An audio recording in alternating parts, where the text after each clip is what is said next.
Hello to everyone. I hope you're all doing well, and that the work in the course is proceeding smoothly and without any problems. As we enter the third week of the course, I hope that all of you are beginning to reach out to possible participants for your workshops and are forming a provisional and temporary, even if only a draft version of your participant lists for the workshops, of course, that you will be delivering throughout the year. I also hope that you're beginning to think about scheduling these workshops, so possible days of the week that work, as well as the times that could work for your participants. Obviously, all of this will have to be gathered in consultation with your participants, right? In terms of contents, well, this week we continue with Peter Jarvis's work. We enter his third chapter.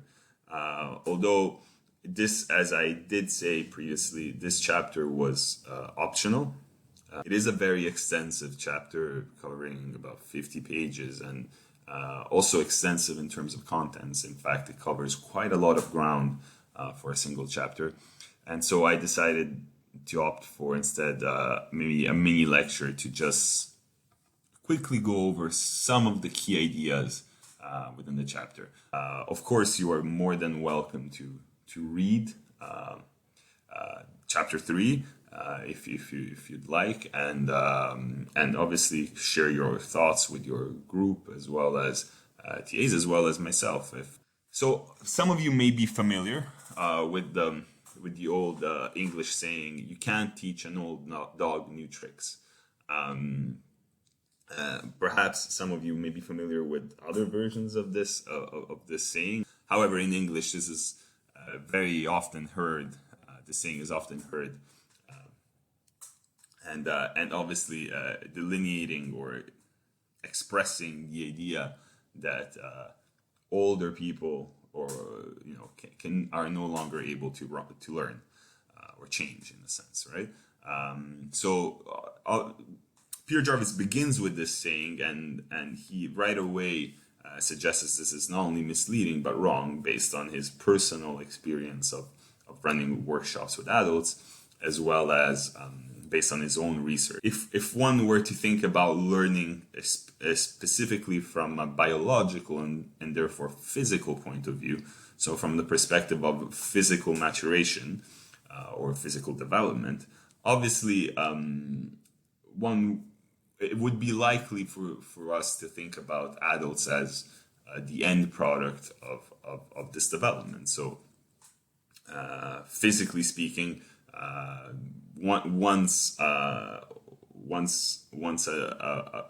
average adult has fulfilled his physical development or maturation, after that the humans experience a sort of physical plateau, a biological plateau in which the body sort of remains at this peak physical performance for quite a few years, to then begin deteriorating at a later stage. And so you can see how, again, in a sense, the discourse of how the body, the appearance of the body, and how the discourse of biology really shaped what were the assumptions behind education and learning for adults. More recent research, however, and this is where Peter Jarvis positions himself, suggests that this is not the case. In fact, while physiological changes in the body occur, which are a sign of aging, adulthood doesn't actually mean the end of learning, or in fact, adulthood doesn't even mean the end product of childhood and adolescence. So it's not just an end stage. So by the end of the chapter, Peter Jarvis defines human learning then as a combination of processes whereby whole persons construct experiences of situations and transform them into knowledge, skills, attitudes and beliefs, values and emotions and the senses, and integrate the outcomes into their own biographies.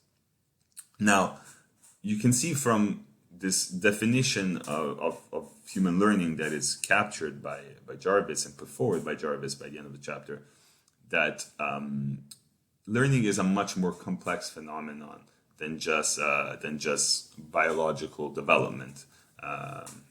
We also notice that there's a lot of important concepts in this definition that require further analysis. For example, the idea of why a combination of processes and not necessarily a single process. Why, for example, construct experiences instead of experience something? Why does Peter Jarvis mean when he says constructing experiences of situations? What are situations, and what is the difference between an experience and a situation? Also, what does it mean to transform these experiences into knowledge and skills and so forth, right? And then what does also Jarvis mean by biographies? So let us take this one little piece at a time. So first of all, Jarvis suggests that, again, learning is not a single process, but a combination of processes. It's not just about memorization. It's not just about permanent changes in behaviors. It's not just about imitating and observing other practices and repeating them. And it's not just about practicing. It's about all of these processes, according to Jarvis. Secondly, Peter Jarvis is suggesting that learning is not just something that happens to the body or something that is expressed just through the body. In fact, he introduces the idea of the self, or actually even multiple selves, and this idea of biography. So what he means by this is that learning is not just a physical or biological process. So it is not a process that just happens at the level of cells or neurons, or at the level of muscle, for example, right? Or even at the cognitive level of the mind, which is, an ensemble of neurons which seem to over time develop in a way that can account for the thinking and behaviors of a person. He believes learning is an existential phenomenon, and what he means by that is that, to Jarvis, learning is really about people constructing their sense of being, their sense of becoming. So who they would like themselves to be, who they believe to be.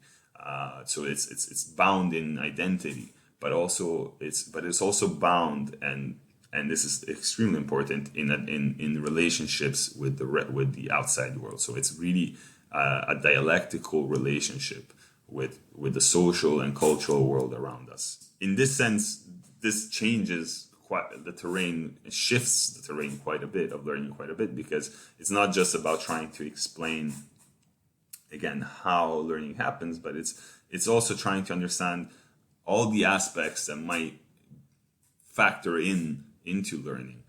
So motivation, or the lack of motivation, or emotions, the aspirations for the future, repression of the past events. All of these, and so again, or ideas of who we are, all of this is bound up in learning and in taking up learning, as well as in future learnings, right? We might then begin to think about adulthood as in a sense as this moment in which a person has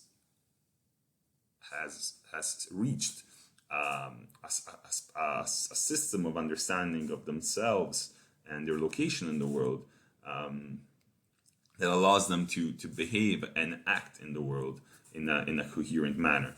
What is usually referred to as maturity and wisdom. Right? So what is the duration of that learning, and does that learning ever end in a context where, again, social change and cultural change are something that become very ordinary because of the intensity of current globalization. The other important concept that Peter Jarvis introduces, other than biography and the sense of self, is this idea of the learning cycle. And with the learning cycle come other concepts of the concept of duration, of time, and disjuncture. A learning cycle is the idea of thinking of learning as a cycle, or basically this idea that it's cyclical. So if we think of the self as in continuous relation, so the subject, the person, in continuous relationship, dialectical relationship, right? So in and out, basically a continuous conversation with the outside world.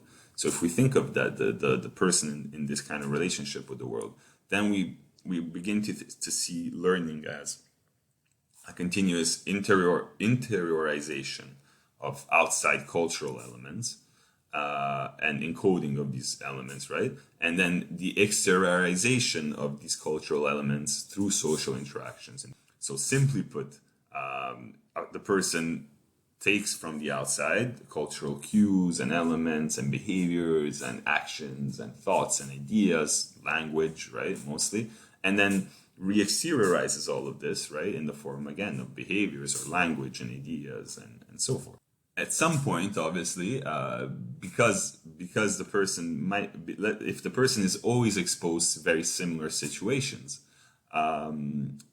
what happens is that, according to Peter Jarvis, a person enters into a space that we'll call duration.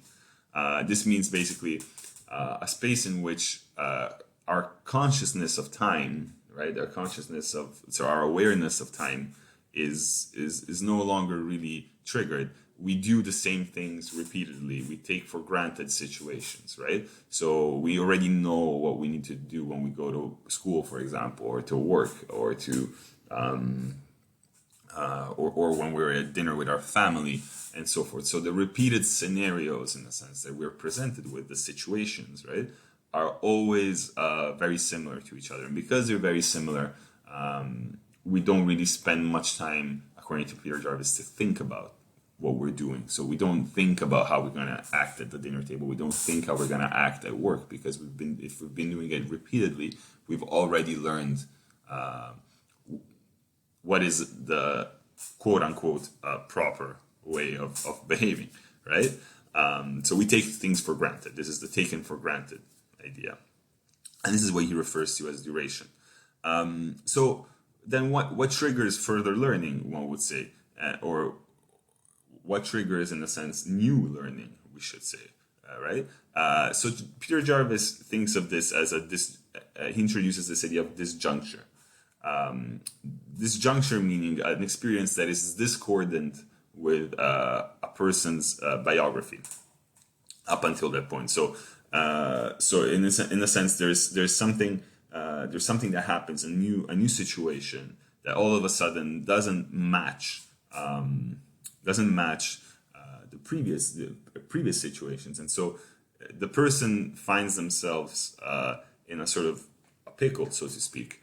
They don't know how to act right away, so they need to think a little bit about why they're doing specific actions, or how should they behave in the situation, or what should they say in the situation. He believes that these moments of disjuncture, so that break from the duration, in a sense, are moments in which could result in possible new learning. Now, another important aspect that Peter Jarvis introduces is a distinction between situation and experience and experiences. So we said situation is in a sense is a social setting or something that is happening basically out in the outside world, right? Now, the experience of a situation is a different aspect. So when we say we are experiencing something, according to Jarvis, it means that we are aware with various degrees of consciousness. So we are aware of the present situation. While we enter situations, the experience of a situation, so our experience, is actually is something that is constructed. So there are situations which are the objective external settings, basically both social and physical, in which we enter. So for example, we enter a classroom.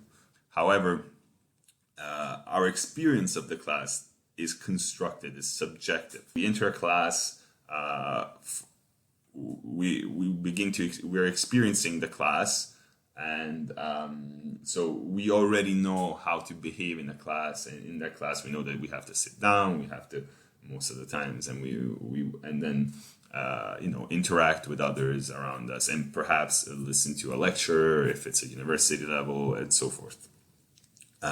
We know that we're supposed to turn off our phones. These kinds of behaviors, and this is all because we've been in previous class settings before, so classroom settings before. So we enter a situation, and then almost simultaneously, or fractions of seconds after, the body is able. The person is able to respond to it, and these responses again are a combination of sensorial feelings, but also cognitive responses, but also biographical responses. So this is important because experience is a very very difficult word to manage, and so especially in for example, even our course, right? Our course is called an experiential course, but what does that mean? Does that mean that the experience that everyone will be crossed with the same experience? Not quite, right? That's what Jarvis is saying. What Jarvis is saying is that everyone will be, in our course, for example, everyone will be given a similar situation that they'll have to handle. However, the way that they experience that situation will differ. So all of you will have a different experience within the course of a same situation or a similar situation, and the situation being developing workshops, working together as a group, delivering those workshops to participants, interacting with participants, assessing these workshops. So this is the situation you're being placed in. However, the experience that you have of the situation will differ. It's very subjective. It will depend on each one of you's personal biography, basically, of your past, and how you read this new situation based on your past. And your learning will be, in a sense, also will come as a result of this interaction. He speaks also of the difference between primary and secondary experience. Now, a primary experience basically means that a person is actually put in a new situation, practical situation, in which they will have to handle both learning how to respond to that situation, as well as then learn from having responded to that situation. So there's two pieces of learning here that are happening, right, in a primary experience. A secondary experience is different from a primary experience in the sense that it is a mediated experience. They learn from someone else's recollection and story of the situation.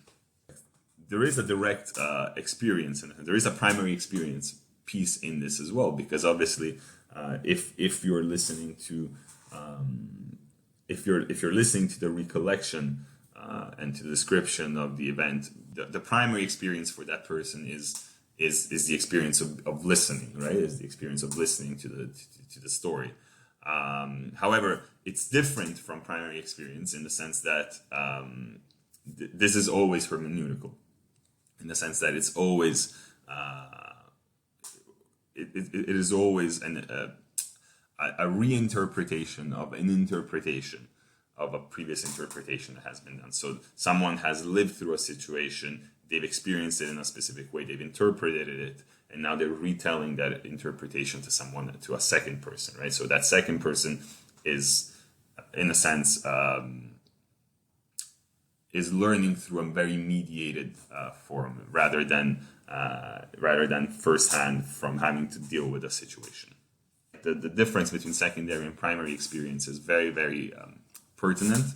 It's to the experience of teaching, for example. There's a difference between having a teacher tell you how teaching is, right? How learning to teach is, and actually having to learn to teach in a classroom. There are two very different experiences.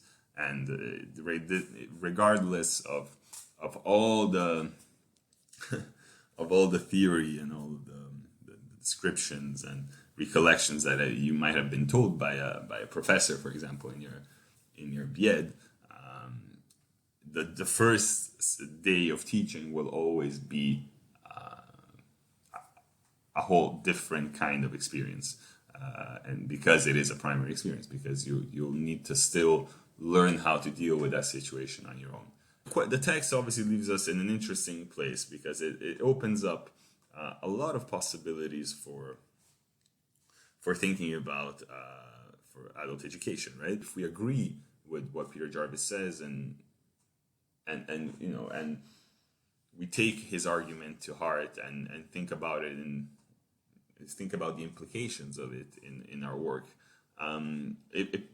what it means is that every adult is very unique, perhaps even more unique than children, in the sense that they've been shaped by by their biography. So they've been shaped by a longer trajectory through life, right? And through their many, many interactions with others, basically, in other spaces, in other situations. So this means that when we work with adults, we need to create an environment that is at the same time respectful, right, towards their systems of knowledge and understanding that they've developed. But at the same time, we need to also be aware that those systems of understandings and knowledge that they may have developed may be partial, because they may be based on a very specific location and reading of the world. So as an adult educator, then, how do we work within that tension? The tension of being respectful towards this system of knowledge that they've created for themselves, that is so also bound up with their identity and who they are, as well as at the same time trying to create this sense of disjuncture, which is what Peter Jarvis mentions, right? This idea of sort of rupturing a little bit or poking a little bit at this system of knowledge. How may we convince them, in the sense that their learning is not over and done with it, but in fact they have much more, there's so much more to learn they could learn, right? Obviously, we could turn that argument on its head and think about it from our perspective too, as adult educators. I mean, our own systems of knowledge and understanding likewise are also limited and also fallible. So how can we make sure account for our own biases, in a sense, or what we call biases, or our own blind spots, right? In teaching fellow adults. So how can teaching in itself become a moment of disjuncture for us? So how can the experience, the situation of teaching adults become a moment of opening, of possible learnings for us, for ourselves as adult educators? Secondly, motivation is key. If we're thinking about the fact that in these are the workshops that we're creating, that we're thinking of delivering, will be absent of vocational goals, right? Because we will be targeting mostly parents and community members. So the professional training aspect won't be there as a motivation. So then what are some strategies then that we can use to motivate adults in our communities to sign up for educational workshops, so to port their time into new situations which they otherwise perhaps wouldn't necessarily choose to join? So how can we create that motivation, that sense of need or urgency, right? For them to join these educational spaces that we would like to create for them. And then finally, Peter Jarvis introduces to us different types of learning towards the end of the chapter. He speaks of intended learning, but also incidental learning. So things that, types of learning in a sense that cannot really always be expected or planned from the start. He also speaks about